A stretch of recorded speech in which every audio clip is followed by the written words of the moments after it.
আজকে আমরা একটা বেশ ইন্টারেস্টিং বিষয় নিয়ে কথা বলবো। আসাম সরকারের পশুপালন ও পশুচিকিৎসা বিভাগ, মানে ওদের যে ভিএফএ কোর্সটা হয়। হ্যাঁ, veterinary field assistant training course.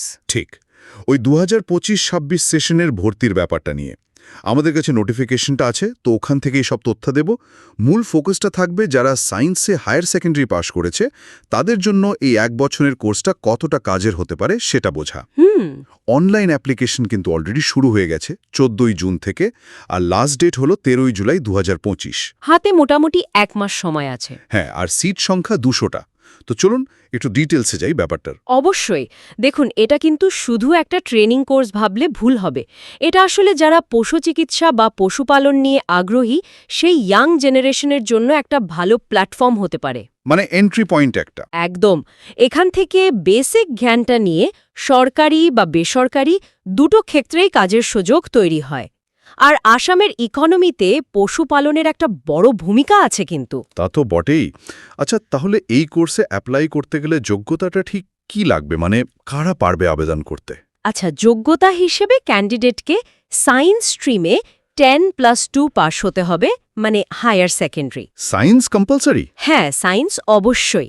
আর যদি বায়োলজি থাকে সাবজেক্ট হিসেবে তাহলে কিন্তু অগ্রাধিকার পাবে। ও আচ্ছা, বায়োলজি থাকলে প্রেফারেন্স। হ্যাঁ, কারণটা তো বোঝাই যাচ্ছে।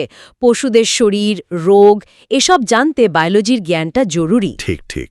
আর বয়সের কোনো ব্যাপার আছে? হ্যাঁ, বয়সটা 1 জানুয়ারি 2025 অনুযায়ী 18 থেকে 30 বছরের মধ্যে হতে হবে। এটা জেনারেল ক্যান্ডিডেটসদের জন্য। আর রিজার্ভেশন আছে তো।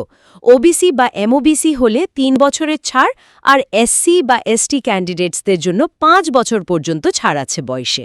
বেশ। আর একটা দারুণ ব্যাপার চোখে পড়ল নোটিফিকেশনে, আবেদনের জন্য কোনো ফি লাগছে না, একদম ফ্রি। হ্যাঁ, এটা কিন্তু খুব বড় একটা ব্যাপার। মানে অনেকেই হয়তো টাকার জন্য আবেদন করতে পারতো না। টুচি না, তাদের জন্য এটা একটা দারুণ সুযোগ। সরকারের এই ইনিশিয়েটিভটা ভালো, যাতে আরও অনেকেই ফিল্ডে আসতে পারে। অর্থনৈতিক দিক থেকে পিছিয়ে পড়াদের জন্য এটা সত্যি খুব সুবিধার। আচ্ছা, এবার একটু সিলেকশন প্রসেসটা নিয়ে কথা বলি। কিভাবে বাছা হবে ক্যান্ডিডেটসদের? শুধু কি হায়ার সেকেন্ডারির মার্কস? না না, শুধু মার্কস নয়, এখানে একটা টুইস্ট আছে। মানে দুটো জিনিস দেখা হবে। ও, কি কি? প্রথমত মাধ্যমিক মানে এইচএসএলসি, আর হায়ার সেকেন্ডারি মানে এইচএসএলসির মার্কস, এটার একটা ওয়েটেজ থাকবে। আর দ্বিতীয়ত? একটা 100 নম্বরের পার্সোনাল অ্যাপটিটিউড টেস্ট হবে, পিএটি যাকে বলছে। পার্সোনাল অ্যাপটিটিউড টেস্ট মানে ইন্টারভিউ টাইপ? ঠিক ইন্টারভিউ নয়, এটা একটা রিটেন টেস্ট 100 নম্বরের।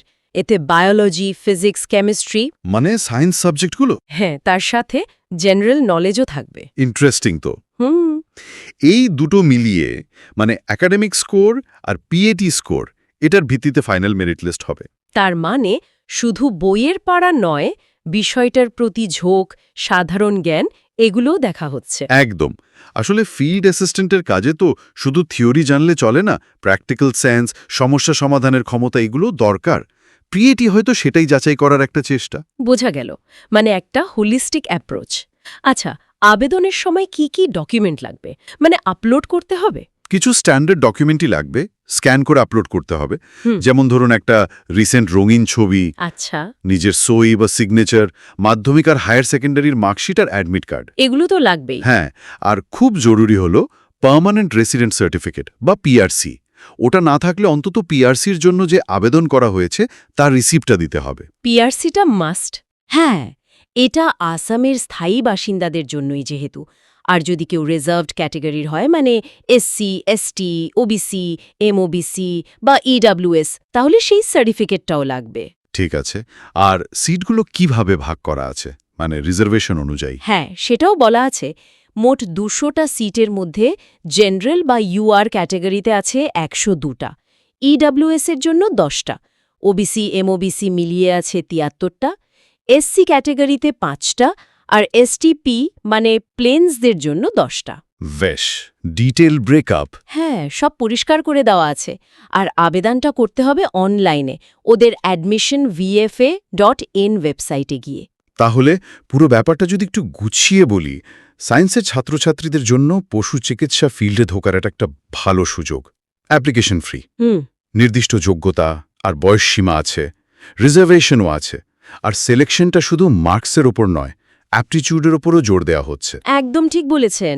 আর ট্রেনিংটা শেষ করার পর যে সরকারি বা বেসরকারি পশু স্বাস্থ্য কেন্দ্রগুলোতে কাজের সুযোগ থাকছে, সেটাই তো আসল আকর্ষণ। হ্যাঁ সেটাই তো।